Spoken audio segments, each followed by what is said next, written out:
Baie dankie, leraar Rudolf. Ek hoop almal kon hulle draaitjies loop en hulle warm goedjies drink. En ons sien uit na die middagete wat daar beloof is. Dis in geloof dat ons aanvaar dat dit lekker gaan wees. Ons vorige lesing het ons so 'n bietjie gedelf, vir die van u wat dalk nou eers ingekom het. Het ons so 'n bietjie gaan delf rondom die vraag, waar kom boosheid vandaan? Waar kom lyding vandaan? Waar kom al hierdie chaos vandaan wat ons elke dag in die gesig staar? En ons het gesien dat die ontstaan daarvan kom van hierdie verheerlikte, verligte engel met die naam Morgenster, Lucifer, party vertalings, wat uiteindelik ontaard in Satan, die teenstander van God, en wat ons gebruik as te ware om God seer te maak. Jy weet, as jy iemand wil seer maak, is die plek waar hy die seerste kry, wanneer jy sy kinders te nakom. Ja, en dis presies wat Satan moet ons doen. Hy gebruik ons om God seer te maak. En die vraag is, wat nou? Wat nou, te midde van al hierdie chaos wat rondom ons heers? Ons weet nou waar dit vandaan kom, ons weet dat daar 'n bron van boosheid is, ons weet dat daar een is wat verwoesting saai en wat chaos in hierdie wêreld bring, maar wat nou? Wat nou wanneer jou en my lewe gekonfronteer word met siekte, met moord, met geweld, met kwaadwilligheid, met depressie? Wat nou wanneer ons nie die pad vorentoe meer kan sien nie? Wat nou te midde van al hierdie swaar kry, seer kry, trauma en dood? En ja, dis goed om te weet waar dit vandaan kom. Maar wat is die oplossing vir al hierdie chaos? Net vinnig, voor ek aangaan, ek is in die breek ingelig dat dit party van die geskryf, soos daar, die teks is bietjie onduidelik op hierdie skerm. Die oranje kom nie mooi deur nie. Volgende week sal dit reg wees. Vra om verskoning daarvoor. Maar terwyl ons in hierdie wêreld van chaos is, wat is die oplossing? 'n Paar jaar gelede is daar 'n sendingbeweging wat besluit hulle wil Bybels inneem in tradisionele Midde-Oosterse lande waar Bybels onwettig is. En hulle weet nie om hierdie Bybels daar in te kry nie. En hulle druk die Bybel, maar hulle skryf nie op hom die Bybel nie. 'n Nuwe Testament. Hulle druk die Nuwe Testament. Hulle gee dit eers uit in van hierdie Midde-Oosterse lande as die titel Goeie nuus vir die moderne mens, maar dit vind ook nie baie aanklank toe by hulle gehoor wat hulle probeer bereik nie. En hulle begin toe met 'n nuwe titel, en hulle versprei hierdie Nuwe Testament in van hierdie lande waar dit onwettig is om die Bybel te versprei hulle onder die titel Die man wat jy nie kan ignoreer nie. Man wat jy nie kan ignoreer nie. Wanneer jy gekonfronteer word met hierdie man, moet jy iets besluit. Jesus noem homself die ongeskape seun van God. Jesus noem homself God. Hy sê, ek is. Ek is was voor Abraham daar. Ek is. Dit is ek. En die Joodse leiers probeer vir daardie titel wat hy homself gee om die lewe bring. Jesus kom en hy sê, ek vergewe sondes.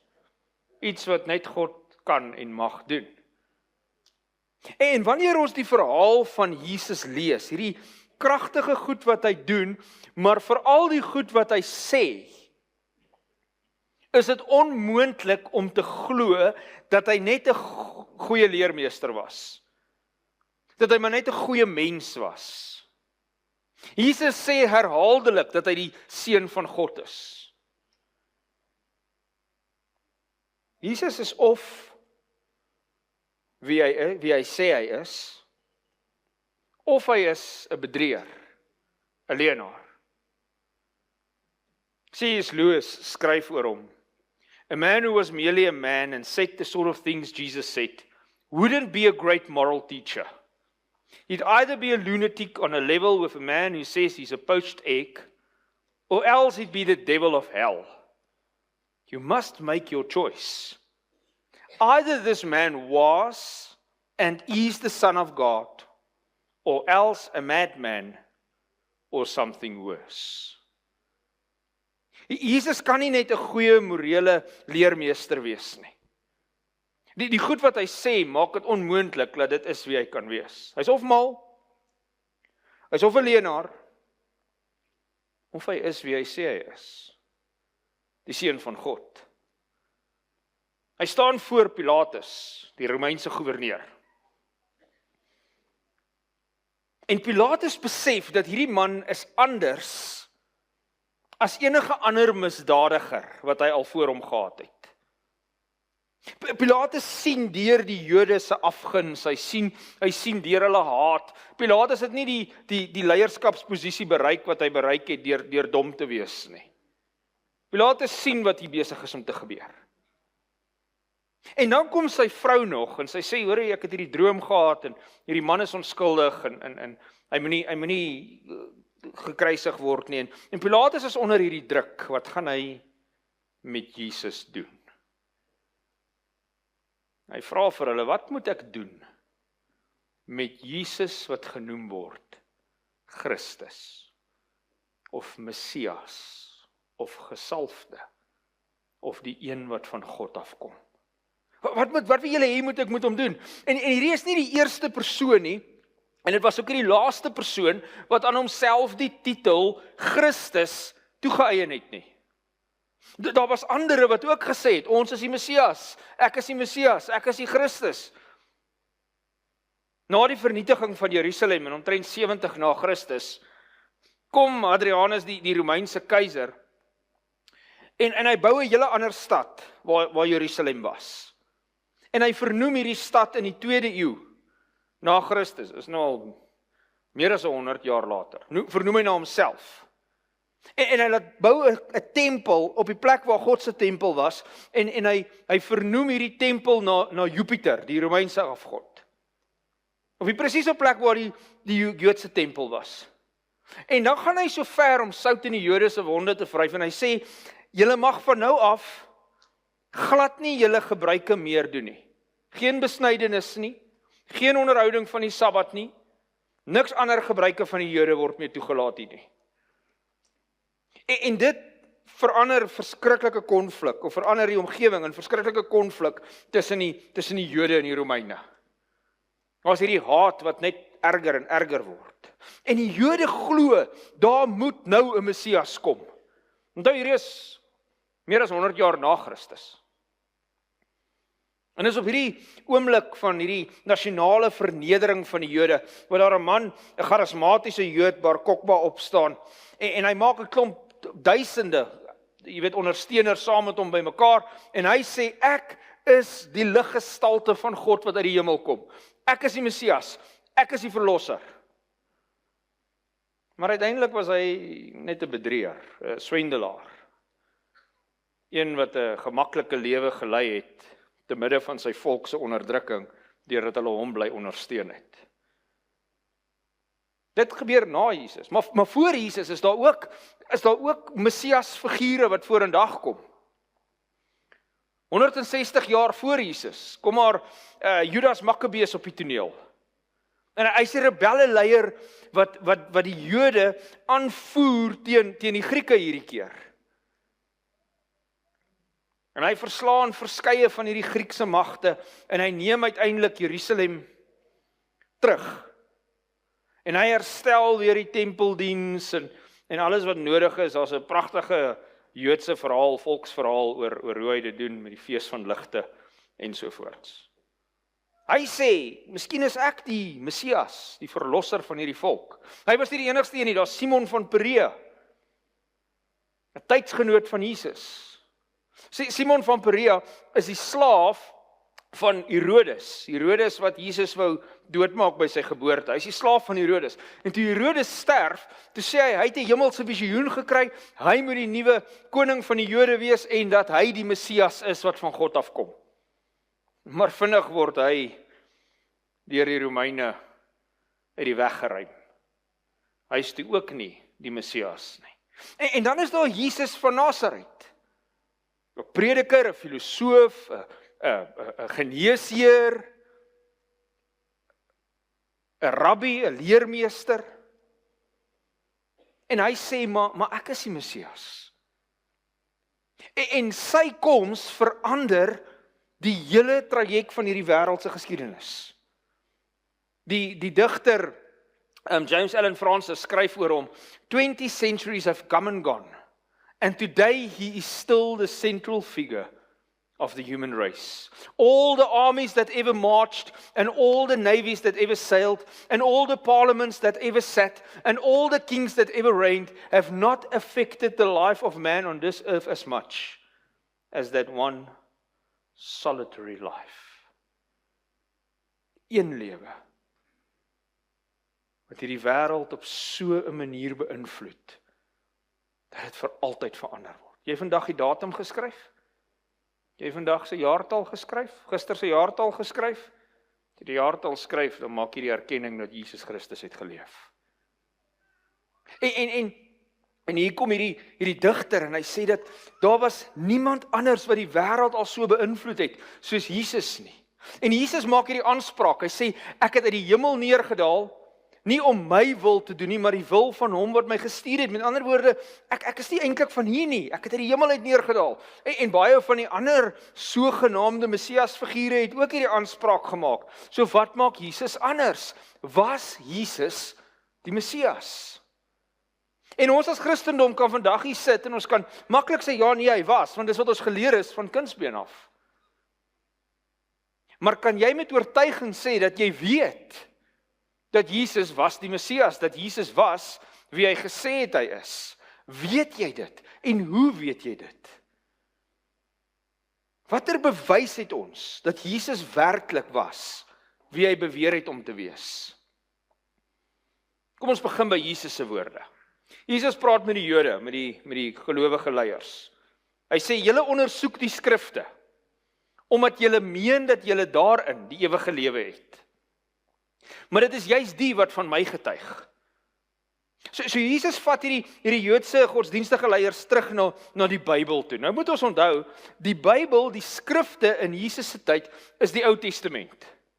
Die Nuwe Testament is nog nie geskryf in die tyd wat Jesus leef nie. So Jesus vat hulle terug na die Ou Testament. Hy sê, julle soek haar in die skrifte in die Ou Testament, omdat julle meen dat die ewige lewe daarin is. Maar julle mis die eintlike ewige lewe, want daardie geskrifte wat julle lees, wat julle studeer, daardie Ou Testament wat julle bestudeer, praat eintlik van my. Ek is eintlik die ewige lewe. So, wat sê daardie geskrifte? Wat Jesus sê van hom praat. Dit begin in die tuin van Eden, net na die tuin van Eden. Net nadat hierdie val plaasgevind het, waaroor ons vanoggend gepraat het, begin hierdie profesie oor Jesus. God praat met Satan, onthou hy het met Adam gepraat, hy het met Eva gepraat, hy het vir Adam gesê, jy gaan maar met hard werk om kos te kry, dis nie meer net van die bome af te pluk nie, hy het vir Eva gesê, dit gaan vir jou swaar wees om kinders in die wêreld te bring, swaar wees om kinders te baar, dis nou maar die gevolge van julle slegte besluit, van die gevolge, en dan kom hy by Satan, en hy praat met die slang, hy sê, en ek sal vyandskap stel tussen jou en die vrou, en tussen jou saad en haar saad, en hy sal jou kop vermorsel, en jy sal hom aan die hakskeen byt. Ek hou baie van die ou vertaling se verduideliking van die teks. Hierdie is die eerste bekendstelling van die evangelieboodskap. Ons noem dit met grand woorde die proto-evangelion, die eerste evangelie, die eerste verkondiging van goeie nuus, wanneer God vir Satan sê, jy gaan vermorsel word. Nou daar's 'n verskil tussen 'n hakskeen en 'n kop. Wanneer jy aan die hakskeen gebyt word deur 'n slang, dan is dit baie seer en ongemaklik en dit bring baie ongerief in jou lewe. Maar wanneer jy jou kop vermorsel word, dan is dit verby met jou, jy word uitgewis, jou krag word gebreek. En God sê vir Satan, daar gaan een kom uit die mens uit die mens se saad uit, wat jou, nadat jy hom aan die hakskeen gebyt het, Nadat jy skade maak, nadat jy ongerief bring, nadat jy baie seer bring, gaan hy jou mag breek. Met ander woorde, daar sal 'n kind gebore word, wat Satan sal oorwin. Een profesie. Nog 'n profesie. Jesaja, 700 jaar voor Christus. Elke Joodse mamma het gehoop dat haar kind, die kind wat uit haar uitgebore word, die seun wat sy geboorte aanskenk, dalk die een sal wees, waarvan Genesis 3 vers 15 praat. Elke Joodse mamma het gehoop dat haar kind die een sal wees wat sy volk verlos. En hier kom Jesaja 700 jaar voor Christus en hy beskryf hierdie gebeurtenis. Hy sê, daarom sal die Here self aan julle 'n teken gee. Kyk, 'n maagd sal swanger word en 'n seun baar en hom Immanuel noem. Immanuel beteken God saam met ons. 'n Maagd sal swanger word. 700 jaar later lees ons in die 6de maand is die engel Gabriël deur God gestuur na 'n stad in Galilea met die naam Nasaret, na 'n maagd wat verloof was aan 'n man met die naam Josef. En hy sê vir haar, jy sal swanger word en 'n seun baar en jy moet hom Jesus noem. Hy sal groot wees en die seun van die Allerhoogste genoem word en die Here God sal aan hom die troon van sy vader Dawid gee. Matteus gee hom die naam Immanuel. Profesie. Micha, eeue voordat Jesus gebore word, gee die geboorteplek van die komende Messias. Micha sê, jy Bethlehem Efrata, klein om te wees onder die geslagte van Juda, uit jou sal daar vir my uitgaan een wat 'n heerser in Israel sal wees, en sy uitgange is uit die voortyd uit, sy dae is uit die dae van die ewigheid uit. Bethlehem, uit jou uit gaan die ewige kom. Uit die klein dorpie Bethlehem. Die een wat nie baie eer en aansien het in Israel nie. En tog lyk dit tot net voor die geboorte van Jesus, of hy eerder gebore gaan word in Nasaret. Dit is waar Maria is. Hoogswanger Maria, amper 160 kilometer weg van Bethlehem af, wat die profeet gesê het, die kind vandaan sou kom. En dan kom daar hierdie bevel, in Lukas 2 vers 1 tot 3, en daar 'n bevel uitgegaan van keiser Augustus, dat die hele wêreld ingeskryf of getel moet word. En almal het gegaan om ingeskryf te word, elkeen na sy eie stad. En Josef het ook gegaan van Galilea, uit Nasaret na Judea, na die stad van Dawid, wat Bethlehem genoem word, omdat hy uit die huis en geslag van Dawid was, om hom te laat inskrywe. En hier is 'n sleutel, saam met Maria, die vrou aan wie hy hom verloof het, wat swanger was. Nou wat dink Josef? Maria het nie nodig om te gaan na Bethlehem toe nie. Dis sy wat getel word, die mans word getel. So wat dink Josef om hierdie hoogswanger vrou waarskynlik op 'n donkie te laai? En te sê, nou gaan ons 160 kilometer ver ry Bethlehem toe. En die mans hierso wat al met hoogswanger vrouens te doen gehad het, sal weet. En jy sien, ek is oortuig, en dit is my opinie, kry dit nie uit die Bybel uit nie, maar ek is oortuig dat Josef doen dit juis om Maria se lewe te red. Maria blyk vir almal om haar om buite die eg swanger te wees. Sy dra 'n kind wat sy nie met die pa mee getroud is nie. Dit verdien die dood in Joodse wetgewing. En Josef weet, hy kan nie hierdie vrou in Nasaret alleen los nie. Maar so vervul die profesie uiteindelik dat sy in Bethlehem geboorte skenk. Terwyl hulle daar was, is die dae vervul dat sy moes baar, en sy het haar eersgebore seun gebaar en hom toegedraai in doeke en hom in die krib neergelê, omdat daar vir hulle geen plek in die herberg was nie. Jesaja voorspel verder oor hierdie Messias hierdie Messias figuur, hierdie Messias karakter wat sou kom, sê Jesaja, die gees van die Here is op my, omdat die Here my gesalf het, om die blye boodskap te bring aan die ootmoediges. Hy het my gestuur om te verbind die gebrokenes van hart, om vir die gevangenes 'n vrylating uit te roep, vir die geboeides opening van gevangenes, om uit te roep 'n jaar van die welbehae van die Here en 'n dag van die wraak van ons God, om die treurendes te troos. 700 jaar voor Jesus op die toneel kom, sê Jesaja, dit is wat die Messias gaan doen. Dis die werk van die Christus. En dan 700 jaar later kom Jesus in 'n sinagoge, hy open die boekrol van Jesaja, hy lees hierdie selfde teks en dan sê hy, vandag is hierdie skrif in julle ore vervul. Dit wat Jesaja geskryf het 700 jaar terug, dit gaan oor my. Ek is die een oor wie dit gaan. Maar het hy regtig dit gedoen? Het hy regtig mense se behoeftes aangespreek? Ons kan net die evangelieverhale oor hom lees. Lukas 6 vers 19 sê, die hele skare het probeer aan hom te raak, omdat krag van hom uitgegaan het, en hy het almal gesond gemaak. Sy koms is voorspel. Die plek waar hy gebore sou word is voorspel. Sy lewenstaak is voorspel. En dan uiteindelik word sy dood voorspel. Een van die mees gedetailleerde bewyse dat Jesus die Messias is, word gevind in die voorspelling van sy dood. Psalm 41 vers 10, Messiaanse psalm. Die man met wie ek in vrede leef, op wie ek vertrou, wat my brood eet, het sy hakskeen teen my opgelig. Wat gebeur met Jesus? Matteus vertel die verhaal, dat toe daar die woedende skare met hulle wapens en hulle stokke en hulle swaarde om Jesus neersak, daar in die tuin van Getsemane, dat sy verraaier het vir hulle 'n teken gegee, en gesê, die een wat ek sal soen, dit is hy, gryp hom.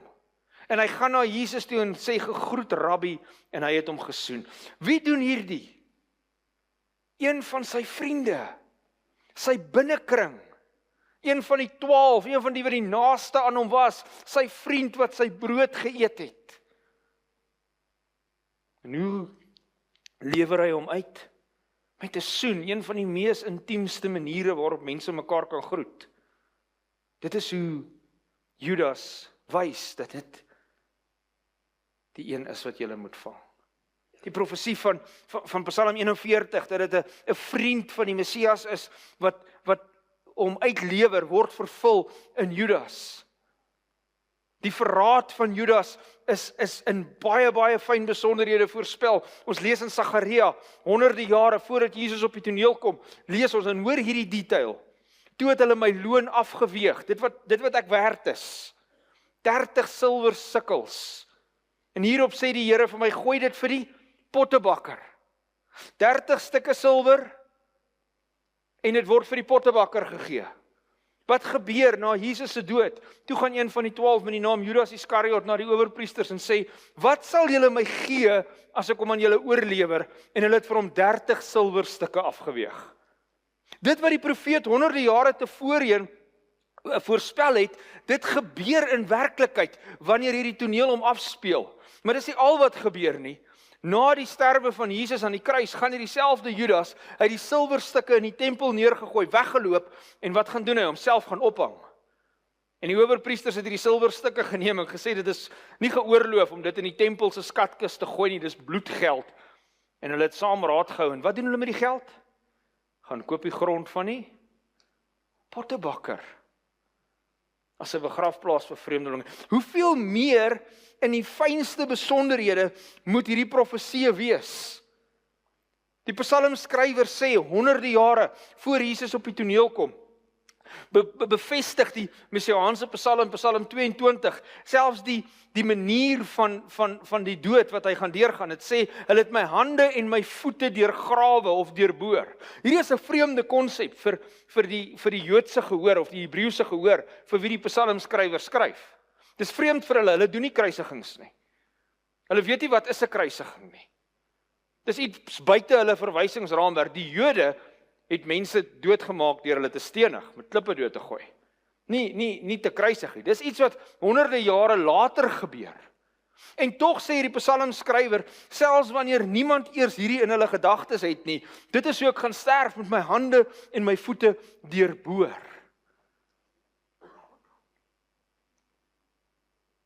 Dieselfde psalm praat oor die verdeling van die Messias se klere en hoe daar 'n lot oor dit gewerp word. En wat gebeur by die kruis? Honderde jare later, 1000 jaar later, toe die soldate Jesus gekruisig het, neem hulle sy klere en maak 4 dele, vir elke soldaat 'n deel, en die van die onderkleed. Die onderkleed was, van die bookleed, die onderkleed was sonder naad, en van bo af was dit in een stuk geweef, en hulle wou dit nie skeer nie. Wat het hulle gedoen? Looitjies getrek. Wat sê die psalmskrywer, wat gaan gebeur met die Messias se klere? Daar gaan looitjies getrek word daaroor. 1000 jaar later kom dit tot vervulling. Aan die kruis sê die psalmskrywer, my God, waarom het U my verlaat? Identies die woorde wat Jesus in sy pyniging, in sy doodskreet uitroep. My God, waarom het U my verlaat? In die Ou Testament is daar omtrent 300 profesieë wat almal getrek kan word tot vervulling in Jesus Christus. 300 profesieë. Nou moet ons mooi dink, hierdie 300 profesieë. Hierdie 300 profesieë word oor 'n tyd van 1500 jaar geskryf. Deur omtrent 40 verskillende skrywers, wat in verskillende kontekste leef, verskillende tye leef, verskillende kulture leef, op verskillende plekke leef, wat mekaar nie ken nie, en hulle maak almal hierdie profesie oor 'n Messias wat kom. En dan is daar nou hierdie slim persoon, Peter Stoner, wat hierdie som gaan maak het, dat wat is die kans dat 300 profesieë oor 1500 jaar deur 40 verskillende skrywers in een persoon tot vervulling kom? Wat is die kans? En hy sê, dit is 1 uit 10 tot die mag 157. So die wat, soos ek nie wiskunde baie goed mee is nie, dit is 1 uit 10 met 157 nulle agterna. Dit is wat die kans is, dat 300 profesieë oor 1500 jaar deur 40 verskillende skrywers in een persoon almal vervul word.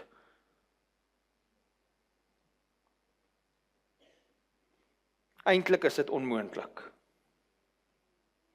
Dis absoluut onmoontlik dat van hierdie goed maar net toevallig in Jesus se lewe gebeur.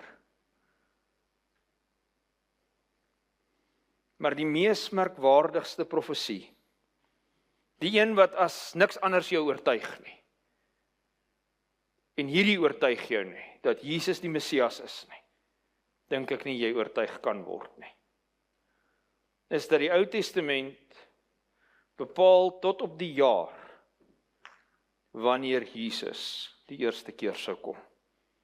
Nou wil ek vir julle sê, voordat ons nou in hierdie oefening indelf, baie mense raak verlore in al hierdie goed wat ons nou gaan oor praat. Dis tydlyne en datums en allerhande goed. Moenie bekommerd wees as jy ergens verlore raak in hierdie nie. Hierdie is nie die evangelie nie. Hierdie is die bevestiging van die evangelie. So vat die eindboodskap hiervan. As jy kan volg, ek verloor selfs partykeer met al hierdie datums en goed, my eie kop. Maar kom ons kyk daarna. Die tyd van sy koms. Die engel Gabriël verskyn aan die profeet Daniël. En in Daniël 9 lees ons wat hy vir hierdie profeet sê. Hy sê 70 7-talle of 70 weke. Party vertalings vat daai 7 talle en maak dit wat dit eintlik is, weke. 70 7-talle is oor jou volk. Wie is die volk van Daniël? Die Joodse volk. Is oor jou volk, jou heilige stad Jerusalem bepaal, om die goddeloosheid te volëindig, om die maat van sondes vol te maak, om ongeregtigheid te versoen, en om ewige geregtigheid te bring, om gesig en profeet te beseël, om wat hoogheilig is te salf. En nou moet jy weet en verstaan, van die uitgang van die woord af om Jerusalem te herstel, en op te bou tot op 'n gesalfde en 'n vors, met hoofletters, is 7 7-talle, 7 weke en 62 weke, en dit sal herstel en opgebou word met pleine en slote in tye van benoudheid. Nou het ons klaar verloor wat met Daniël besig was. En dis so 'n klomp goed wat die engel Gabriël nou op een slag vir Daniël kom sê. Maar kom ons vat dit bietjie stadiger. Kom ons vat dit stap vir stap. En ons gaan deur hierdie profesie wat hierdie gesig wat Daniël van hierdie engel afkry. Daar's 'n Bybelse beginsel wanneer ons met profesie te doen het. En dit geld net vir profesie, dit geld nie vir enigiets anders wat in die Bybel gebeur nie. So as dit sê die Here het God het die hemel en die aarde in 6 dae geskaap en op die 7de dag gerus, dan geld dit nie daarvoor nie. Maar daar's 'n Bybelse beginsel wat sê, een dag in Bybelprofesie moet as letterlik 1 jaar verstaan word. En ons sien dit in Esegiel 4 vers 6, waar God vir die profeet sê, vir elke jaar gee ek jou 1 dag, en ons sien dit ook in, as ek dit nie mis het nie, is dit Numeri, ek dink ek het daai teks hierso nie, waar dit ook sê, vir elke dag wat julle ontrou was, is dit 'n jaar wat vir julle bygevoeg word in die woestyn. So daar's hierdie beginsel dat profetiese tyd 1 dag geld vir 1 jaar, 1 letterlike jaar. En ons kan dit deurtrek. Daar's verskeie profesieë wat ons nie tyd gaan hê om na te kyk nie. Daar's in Daniël 8, is daar 2300 dae profesie. Ons vind in Openbaring gereeld die 3,5 jaar profesie. Die 1250 dae profesie. En daar's hierdie verskillende profesieë wat almal verduidelikbaar is met die dag-jaar beginsel. Maar ons fokus nou op Daniël 9. So kom ons kyk daarna. Nou moet jy weet en verstaan, sê die engel vir hom. Van die uitgang van die woord af om Jerusalem te herstel en op te bou, tot op 'n gesalfde. So hier's die begin. Dit is wanneer daar 'n woord uitgaan, Jerusalem moet herstel word. Onthou wat gebeur met Daniël, waar is hy? Hy's in Babylon, hy's weggeneem in ballingskap. Nebukadneser, baie jare tevore, het Jerusalem en die tempel platgevee, vernietig. Die Jode is in ballingskap weggevoer. Jerusalem lê as 'n bouval. Nou kom die engel en hy sê vir Daniël, iemand gaan 'n bevel gee, wat sê Jerusalem moet weer herstel word. Van daardie bevel af, tot wanneer die gesalfde of die vors kom met 'n hoofletter, is 7 7-talle of 7 weke en 62 weke, 69 weke.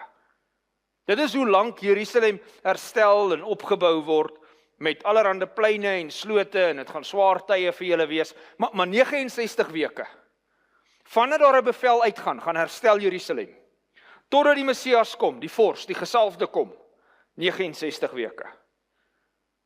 Nou wat is 69 weke as ons dit in dae sit? Dis 483 dae.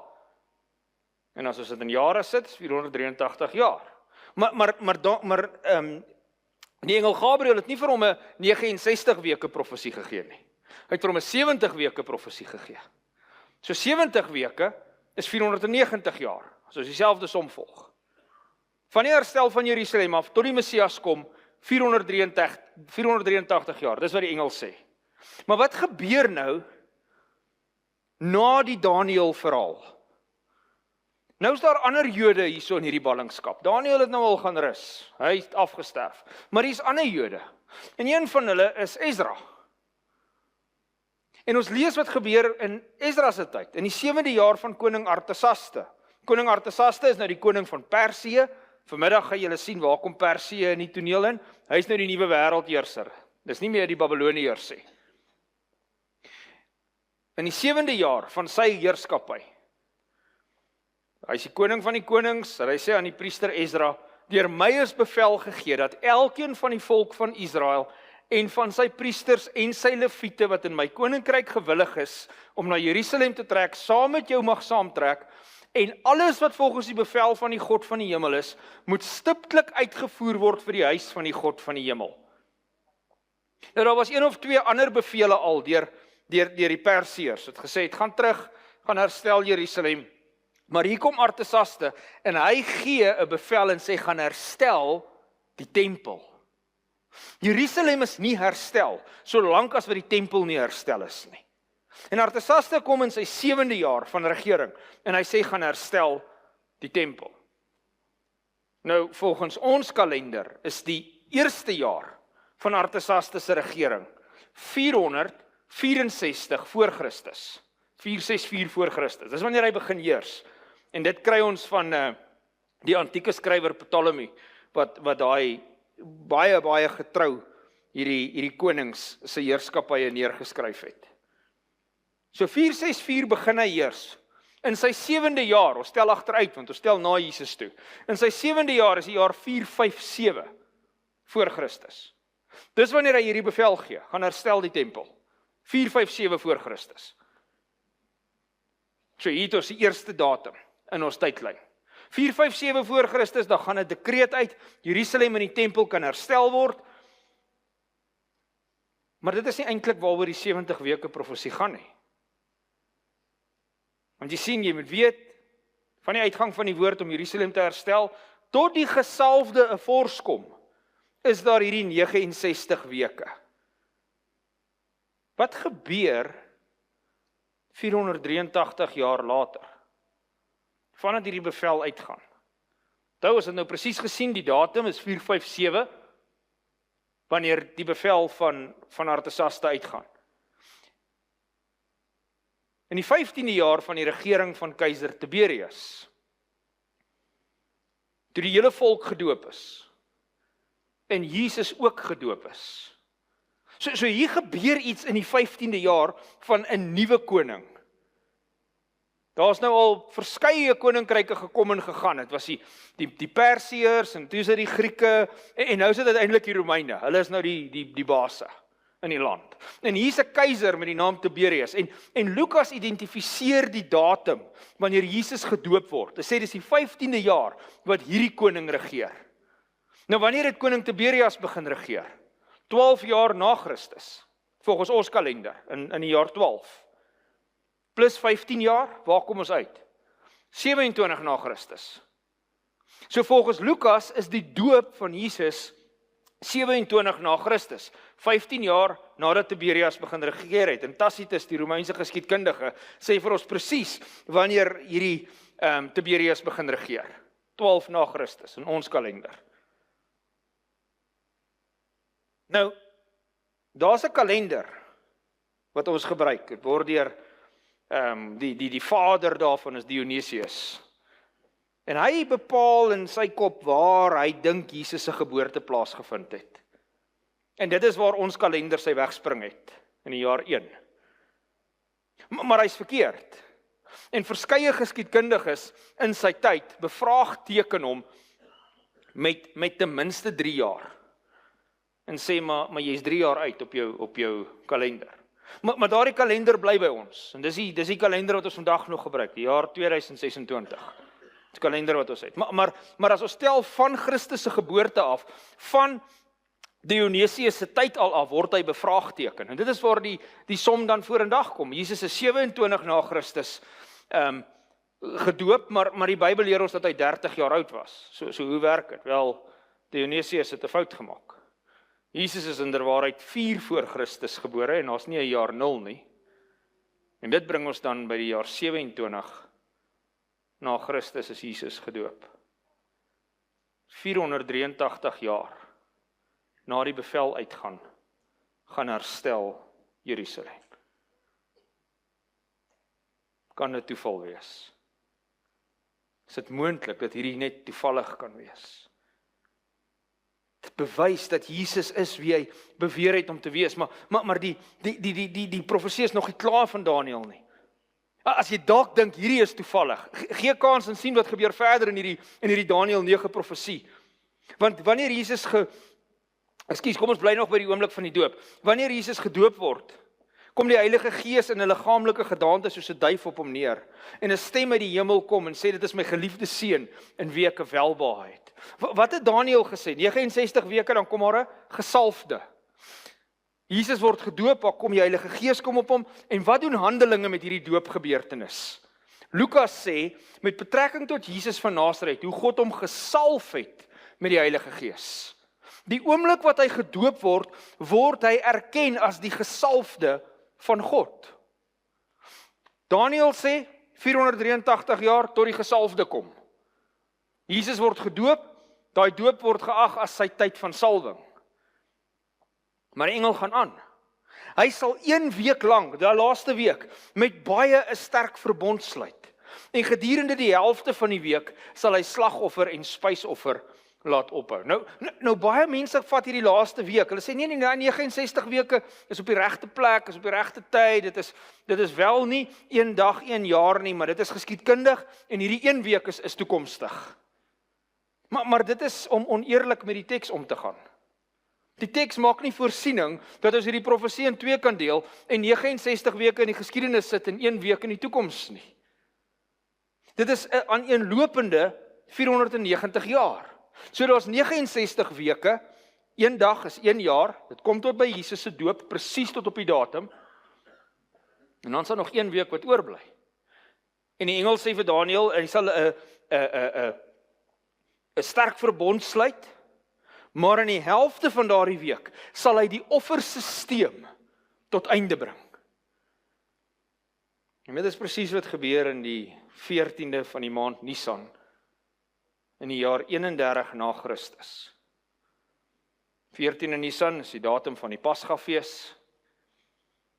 En die Pascha van 31 na Christus, volgens ons kalender, sterf Jesus aan die kruis. En iets baie betekenisvol gebeur. Die voorhangsel van die tempel het in 2 geskeur, van bo tot onder. Wat is die voorhangsel? Die voorhangsel skei die allerheiligste deel waar God se teenwoordigheid is, waar jy slegs jou sondes kan inbring by deur 'n hoëpriester wat vir jou intree. Die voorhangsel skei dit van die res van die tempelkompleks.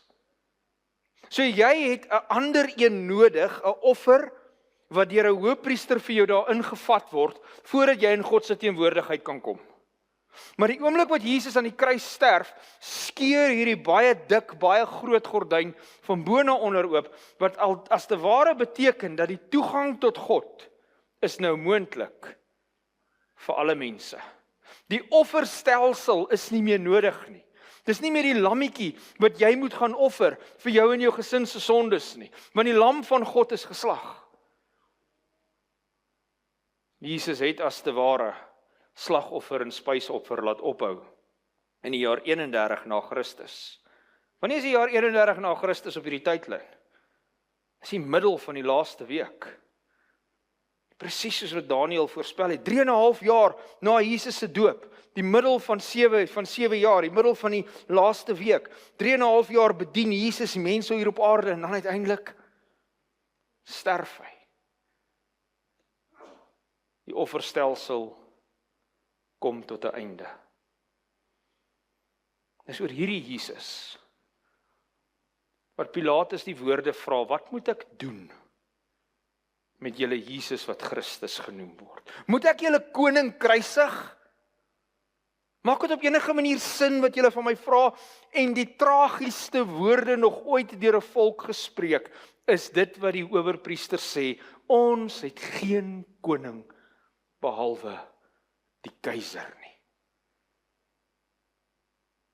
Die onderdrukker, die een wie se slaaf ons is, die een wat ons verniel en vernietig, ons kies sy kant.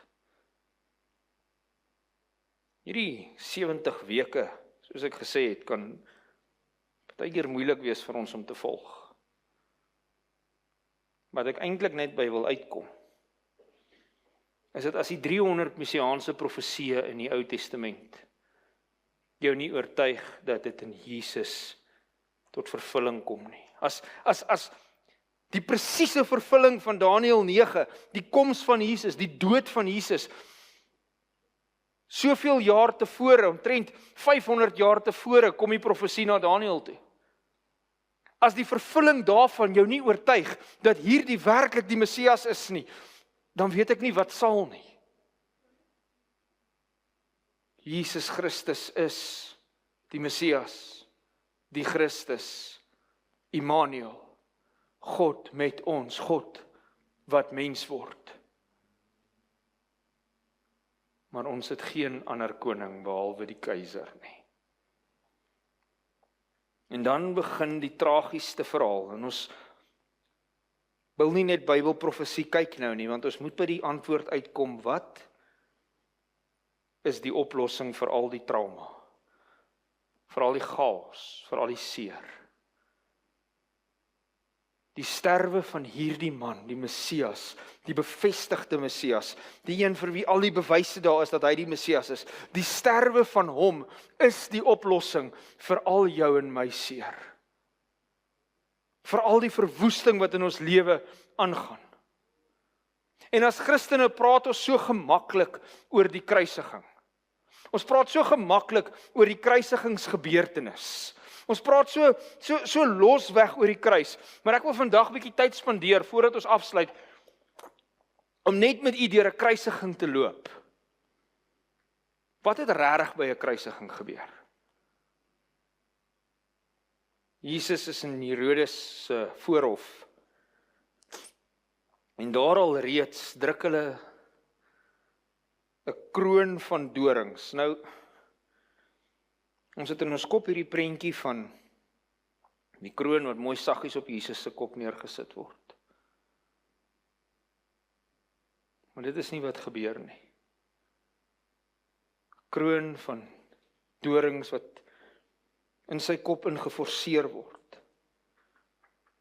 Het jy al gesien wat doen 'n kopwond as hy begin bloei?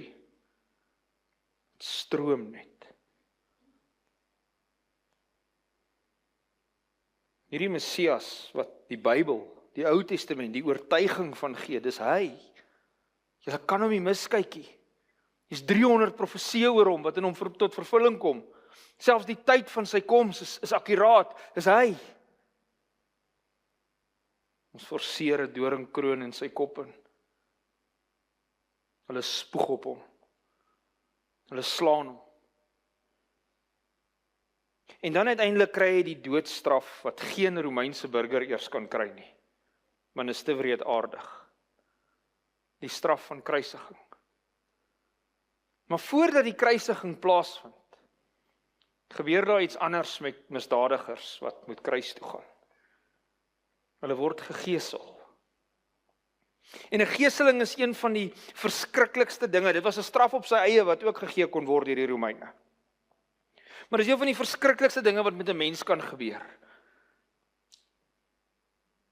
Hy's daardie sweep is in 'n soldaat se hand gesit, wat so lyk, klomp ysterpunte aan die punt. En hulle het die gevangene begin slaan. 'n sekere hoeveelheid houe. Die Romeinse reg het onbeperkte houe toegelaat. Die Jode het geglo 39 houe, 49, kan nie mooi onthou nie. Maar die Romeine het 'n geseling is wat ook al die regter gesê het moet kry, het jy gekry. En hulle begin hierdie misdadiger slaan. Bind sy arms om 'n paal vas. 1, 2, 3. As die soldaat moeg geraak het, volgende soldaat oorgevat, verder geslaan. Josefus skryf, hier is die Joodse geskiedkundige, skryf oor gevalle waar die gevangene se rug oopgekleef is. Soveel so dat sy ingewande sigbaar is. En baie gevangenes wat moes kruisiging toe gaan, het 'n geseling nie oorleef nie. En het alreeds daar gesterf. Stikkend geslaan. Die Messias. Die een wat die oortuiging so duidelik is. 300 profesieë, die tyd van sy koms, dis daar, sien dit net raak. Hy word gegesel. En dan word sy eie kruis op sy rug gelaai. En gesê, dra dit. Ons weet dat hy net te swak was en dit nie kon doen nie. Hulle het by die plek van kruisiging gekom. En hierdie is die tipiese prent wat ons van hou om na te kyk wanneer ons oor 'n kruisiging praat. Hierdie is wat ons Christenkuns noem. Sien, dit is nie te aggressief nie, dit ruk ons nie te veel nie, dis 'n mooi prentjie, Jesus daar met die lig om sy kop en die twee misdadigers weerskante van hom. Ons kan hierna kyk, ons kan dit verdra om dit te kyk. Maar dit is op geen manier wat 'n kruisiging regtig behels het nie. Dit spreek nie tot die realiteit van wat 'n kruisiging was nie. Hulle het Jesus op daai growwe stuk hout laat lê. Onthou nou net, hy's nou net gegesel. Sy rug is oopgeslaan, oopgekleef. Hy oopgekloof. Hy lê op daai stuk grouwe stuk hout. En hulle het sy hande, waarskynlik hier waar sy hande by sy arm bymekaar kom op sy gewrig, met dik staalspykers in hierdie stuk hout ingeslaan. Laat dit net vir 'n oomblik insink. Jy jou vinger al met 'n hamer raak geslaan. Spyker deur sy gewrig geslaan, al twee kante. Sy voete oor mekaar gekruis, bene gebuig, die kruis het so 'n trappietjie opgehaat en sy voete daarin vasgeslaan. Met 'n dik, lang ysterspyker. En dan het hulle daardie kruis opgelig en hom in die gat laat val wat vir hom bedoel was. En die skok van daardie hou word deur sy liggaam geabsorbeer in sy arms en in sy voete in. Die val van daardie hou. En daar hang hy. Dieselfde Messias. Die een wat Jesus sê, julle ondersoek die skrifte, julle dink dat julle ewige lewe daarin is, maar dit praat van my. Daar hang hy. En weet jy wat, soos wat ons hierdie prentjie hier sien, is ons te dankbaar dat Jesus daarom 'n mooi lappie om hom het, dat hy daarom sy skaamte bekleed is, maar die Romeine het die gewoonte gehad om kaal te kruisig. Hulle het nie mense se skaamte mooi toegemaak met 'n lappie nie. Mense is kaal gekruisig om hulle te verneder. En dit is presies, hier hang die Messias, die skepper God, die een wat praat en dinge ontstaan, die een wat asemhaal en sterre kom uit sy mond uit, die God van die heelal. Hier hang hy aan 'n kruis kaal, dat selfs sy ma dit kan sien. Daar aan die kruis sou asemhaling uiteindelik die grootste uitdaging vir die gevangene word. As jy aan jou arms hang, met jou gewig aan jou arms, is dit moeilik om asem te haal. Dat die gevangene se bene gebuig en hy kon opdruk en asem teëgee en weer laat sak. En baie maal as jy baie sterk misdadigers gehad het hulle lank so gehang. En as die Romeine moeg was daarvoor dat jy aan die kruis hang, het hulle jou bene kom breek, sodat jy jouself nie kan opstoot nie. Maar Jesus se dood kom vinnig. Jesus se dood kom baie vinnig en hulle is selfs verbaas daardeur. Aan die kruis is daar bloedverlies wat onbeskryfbaar is, wat uit hierdie persoon uitstroom, wat verloor al sy bloed. Die trauma op sy liggaam, hierdie papgeslaande mens, misvorm, vol pyn en onmenslike seer.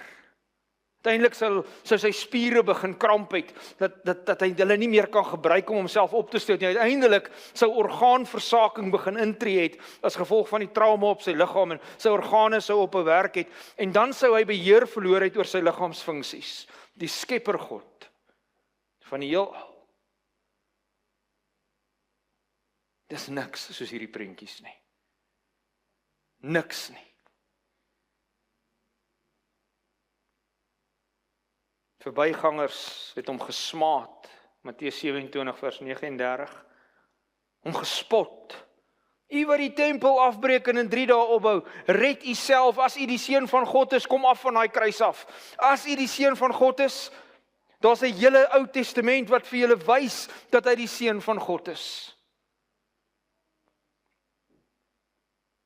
Dan maak hierdie verhaal 2 merkwaardige draaie, hierdie verhaal van die kruisiging. Die eerste ene is, hulle kruisig 2 gevangenes, 2 kriminele saam met hom. Een van die kwaaddoeners wat opgehang is, het hom gesmaad en gesê, as u die Christus is, verlos u self en ons ook.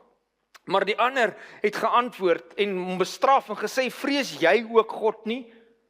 Besef jy terwyl jy in dieselfde oordeel is? Ons is regverdiglik hierso, want ons ontvang ons verdiende loon, maar hy het niks verkeerd gedoen nie. En dan sê hy vir Jesus, dink aan my Here, wanneer u in die koninkryk kom. 'n Berouvolle misdadiger, een wat besef wie en wat hy is. En hy gryp hierdie laaste geleentheid aan, voor sy sterwe. En hy verstaan nie wie hierdie een is wat langs hom hang nie. Hy weet nie mooi wie hy is nie. Hy het nie toegang tot die Ou Testament soos die priesters en die skrifgeleerdes wat kon sien dat hierdie die Messias, die seun van God is nie. Hy weet nie mooi nie, maar hy weet iets is by hierdie man wat hy nodig het. En hy gryp dit aan in sy laaste oomblikke. En dan lees ons in Lukas 23 vers 43 en ek hou van die alternatiewe vertaling wat dit beter vertaal. Jesus antwoord hom: "Voorwaar ek sê vir jou vandag, jy sal saam met my in die paradys wees." En dan is daar 'n tweede draai in hierdie verhaal. Want voor die kruis staan daar 'n Romeinse soldaat. En hy sien Jesus se optrede aan die kruis. Hy hoor die gebed: "Vergewe hulle. Hulle weet nie wat hulle doen nie." Hy hoor die uitroep om God se nabyheid. Hy hoor die liefdevolle woorde aan die misdadiger langs hom. Hierdie soldaat sien wat hier besig is om te gebeur. En nog nooit tevore, en hy het waarskynlik baie kruisigings in sy lewe gesien. Maar nog nooit tevore het hy so iets gesien nie. En toe Jesus sterf, toe hy uitroep en die laaste asem blaas, sê hy: "Waarlik, hy was die seun van God." 'n krimineel, 'n heidense soldaat. Hulle besef, hulle sien dit. Hulle het nie al hierdie geskrifte wat Jesus die Jode se aandag op probeer vestig, wat sê: "Kyk hierna, dit praat oor my." Hulle het dit nie, maar hulle weet wie hierdie is. In teenstelling met die priesters wat na Pilatus toe gaan en sê: "Ons weet dat hy 'n verleier was en dat hy gesê het dat hy na 3 dae weer opstaan. Gee dan bevel dat die graf verseker word tot die 3de dag, totdat sy disippels nie miskien kom in die nag om hom te steel nie." Nog steeds gaan hulle aan, selfs na die dood.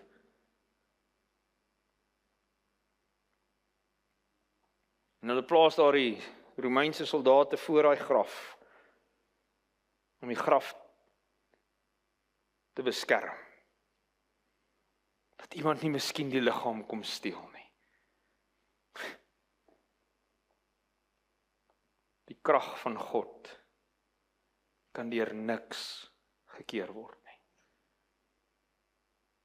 Ons lees dat toe die vrouens by daardie graf kom, kry hulle die woorde: "Hy's nie hier nie." Die engel praat met hulle. Hy het opgestaan soos hy gesê het. Kyk hier waar hy gelê het, is die plek leeg. Hy het die dood oorwin. Hy was die kragtigste een wat daar was. Hy is die een wat die sleutels van die doderyk het. En volgende week gaan ons bietjie dieper kyk na hierdie onderwerp oor die dood en hoe dit verwoesting in ons eie lewe saai, maar wat die oplossing daarvan is. Maar ek wil vir u sê, die opstanding uit daardie graf uit bied nie net oorwinning oor Jesus Christus se dood nie. Dit bied oorwinning ook oor jou en my chaos, die seer, die trauma, die verwoesting, die rou, die sonde las wat jy en ek dra. Daardie dag is die oorwinning vir jou en my gegee. 2 Korintiërs 5 vers 21, een van my gunsteling tekste in die Bybel. Hy het hom wat geen sonde geken het nie, sonde vir ons gemaak, sodat ons kan word die geregtigheid van God in hom. Wat beteken hierdie teks? Ek wil vir u 'n verduideliking van die evangelie gee, wat ek hoop alles bymekaar gaan bring, hoe ek dit verstaan en hoe ek dit vir myself sinvol gemaak het. God skep hierdie aarde perfek. Satan het 'n plan om verwoesting te saai. Hy kom stel sonde bekend aan die mens. En deur sy bekendstelling van sonde, word elke mens sondaars. Almal word gebore in sonde. Niemand is vrygeskel daarvan nie. En wat Satan dink wat hy doen is, hy sit God in die spreekwoordelike catch-22. Want God se natuur is liefde. So God moet 'n keuse uitoefen. Of in sy liefde wis hy sonde totaal en al uit. Maar want hy kan nie sonde vir altyd laat voortbestaan nie. Dit sal liefdeloos wees. Die verwoesting wat sonde bring is net te lelik en te veel. So God moet sonde uitwis. Maar waar word sonde gevind? In ons, binne die mens. Dis nie iets wat hier abstrakt ronddwaal wat God net kan uitwis nie. So om sonde uit te wis, moet God mense uitwis. As God sy liefdesnatuur wil eer om van sonde ontslae te raak. Maar nou is God liefde. En God kan nie net sy kinders uitwis nie. Want hy is liefde. Dit sal spreek teen wie hy is, as hy net sy kinders uitwis. En Satan sit terug en hy vou sy arms, en hy dink, ek wil nou sien hoe God hierdie dilemma gaan oplos. Maar jy sien die Satan het die liefdeskrag van God onderskat. Want God sê, ek het 'n plan. Ek het 'n evangelieplan, ek het 'n verlossingsplan, wat ek gaan wys, hoe ek hierdie sondeprobleem oplos. En ek self gaan dit gaan doen. Sonde moet uitgewis word. Maar ek gaan op een of ander bonatuurlike manier, want God is almagtig, die sonde las van hierdie hele wêreld op myself vat. En ek gaan daarmee in die dood ingaan. En ek gaan sonde uitwis. En dit is uiteindelik wat gebeur. Jesus hang aan die kruis en op 'n bonatuurlike manier wat ek nie verstaan nie. En wat ek nie dink ek ooit sal verstaan nie. Neem God die sonde las van hierdie wêreld op homself aan die kruis. En hy vat elke oortreding wat ek nog ooit in my lewe gedoen het. En hy vat my sondige natuur, die feit dat ek 'n sondaar is. En hy vat elke gevolg wat ek nog in my lewe gehad het, as gevolg van sonde wat bestaan hier op aarde. En hy vat al die hartseer, en die seer, en die stikkendheid. En hy vat alles wat ek nog ooit moes beleef het, vir die rede dat daar sonde is. Vat hy op een slag op homself. En nie net myne nie, maar biljoene en biljoene mense sin. En joune ook. Baie mense is gekruisig in die Romeinse ryk. Jesus se kruisiging was nie uniek in die sin dat hy die eerste een is wat gekruisig was nie. Maar nog nooit het iemand die sondeprobleem opgelos deur hulle kruisiging nie. En Jesus vat daar die hele sonde las van die mensdom en hy word as te ware sonde sonder dat hy nog ooit sonde gedoen het. En hy gaan daarmee in die dood in. En ek dank die Here dat hy opstaan sonder daardie sonde las waarmee hy in die dood ingegaan het. En dat hy verheerlik opstaan en dat hy as die oorwinner opstaan en dat my sonde en die gevolge van sonde wat ek in my lewe dra in die dood kon agterbly. En wat is die evangelie hierin? Ek moet 'n keuse maak. Want jy sien, ek as 'n sondaar, my sonde moet uitgewis word ergens. En dit gaan of in myself wees, of dit gaan in Jesus Christus wees. Ek vra 'n strikvraag gewoonlik. Ek sê, is daar enigiets wat jy kan doen vir jou eie sonde? Mense sê altyd nee. Maar daar is iets. Jy kan die ewige dood sterf vir jou sonde. Jy kan aan jou sonde bly vasklou en sê, nee, ek gaan hierdie by my hou. Ek gaan hierdie sondige natuur, hierdie verkeerde dade, hierdie optredes, hierdie chaos wat in my lewe is en wat sonde in my lewe veroorsaak, dis myne, ek gaan dit by my hou. En God gaan dit uitwis. Volgende week gaan ons dieper daarna kyk.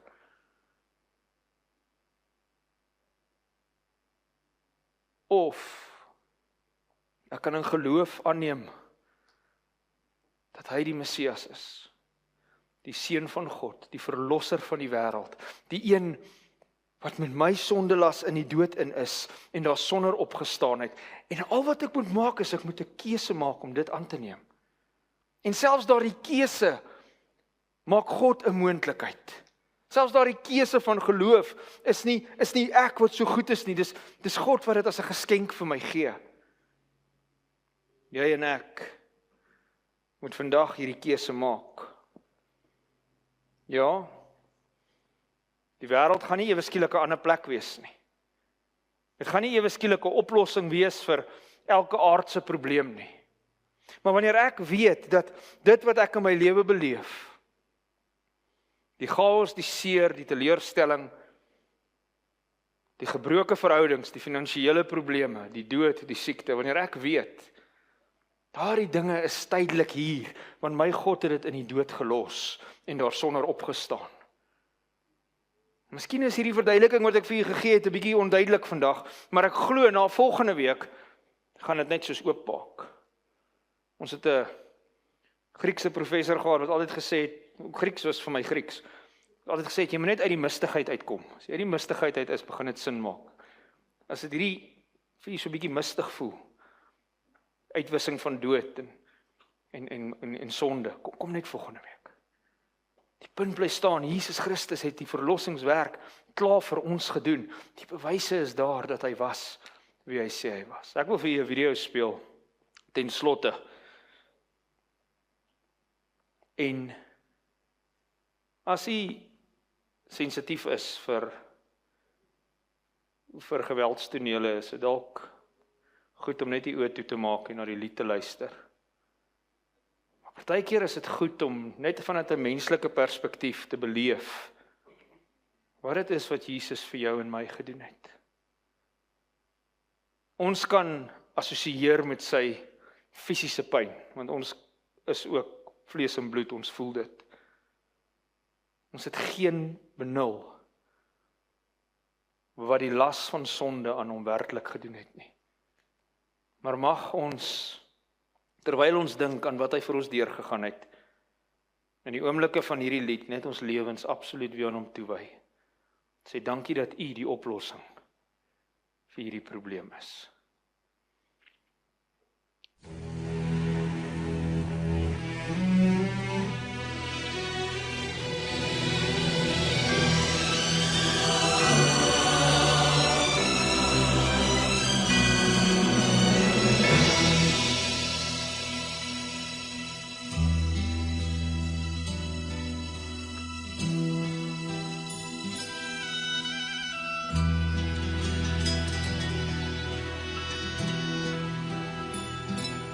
Langs die Via Dolorosa in ou Jerusalem keer soldate in die strate mense weg voor 'n man wat met 'n purperkleed in pyn 'n houtkruis dra na Golgotha.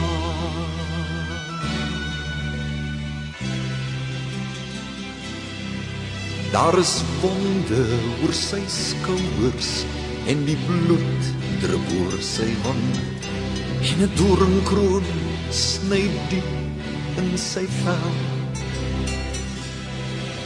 En elke keer as hy wil struikel, word hy gespot, gespug en uitgeskel.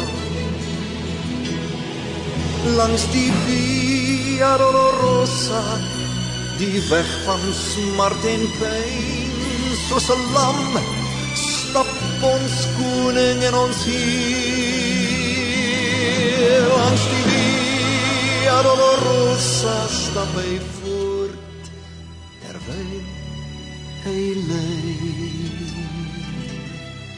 In die Via Dolorosa het sy bloed gevloei vir jou en my. In die Via Dolorosa het die Heer my kruis gedra, gewillig op pad na Golgotha. En daar het hy gelei, gesterf en in my plek die skuld betaal. Langs die Via Dolorosa, die weg van smart en pyn, soos 'n lam, stap jou koning en my Heer. Langs die Via Dolorosa stap hy voort, terwyl hy ly. In die Via Dolorosa het sy bloed gevloei vir my. Elke hoop wat hy kry, het ons vir hom gegee, maar die bloed wat uit hom vloei, het ons skuld weggevee.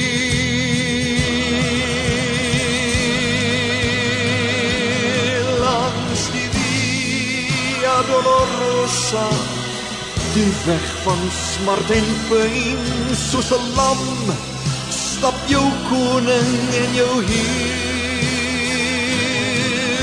Langs die Via Dolorosa stap hy voort, terwyl hy lê.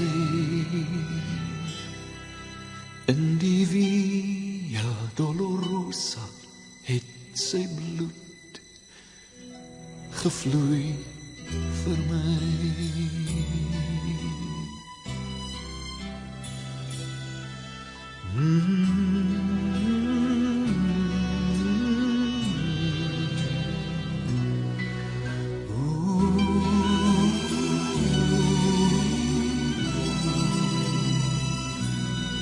Vir jou en my.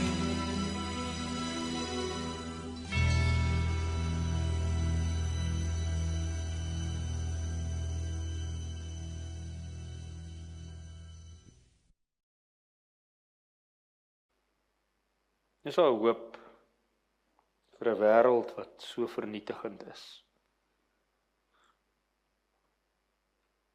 Dis al hoop te midde van al hierdie chaos wat ons in ons lewens beleef, wat in hierdie wêreld aan die gang is, wat ons elke dag sien en gekonfronteer word mee. Die kruis van die Seun van God, die Messias, die Verlosser, gee hoop. Die opstanding, die leë graf, is 'n bewys dat die chaos van hierdie wêreld nie vir ewig gaan en kan bly heers nie. 1 Petrus 2 vers 24, hy het self ons sondes in sy liggaam aan die kruishout gedra, en deur sy wonde is julle genees. Ons volgende lesing gaan ons die vraag vra. Dit is baie mooi om in die Bybel al hierdie antwoorde te kry. Maar is hierdie boek regtig betroubaar? Is dit regtig gesaghebbend? En ek hoop om u daarso te sien.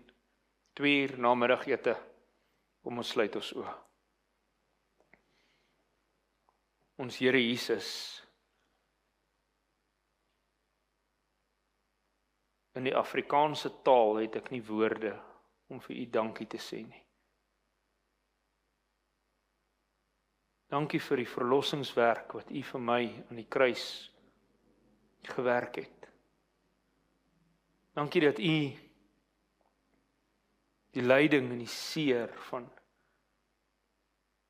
die bespotting en die geeseling en die kruisdood verduur het. Dankie dat u vir my die las van sonde gedra het. Dankie dat u vir my die las van al die gevolge van sonde gedra het. Dankie dat ons hier kan sit as geredde kinders van God. Nie omdat daar enige iets goeds in ons is nie, maar omdat u 'n goeie God is. Dankie vir die kruis. Dankie dat u die dood oorwin. Dankie dat u opgestaan het. En dat u daardie oorwinning vir ons moontlik maak. Here, as ons dalk in ons lewens mag wroeg met sonde, as ons dalk mag wroeg met seer, met hartseer, met pyn, met trauma wat ons deurgegaan het, help ons om dit by Jesus te los wat alreeds daarvoor gesterf het. En om bevry te leef te midde van dit alles. Om hoopvol te leef dat te midde van hierdie chaos is daar nog steeds hoop. Dankie vir u liefde vir ons gebroke, stikkende mense. Ons bid dit in Jesus se naam. Amen.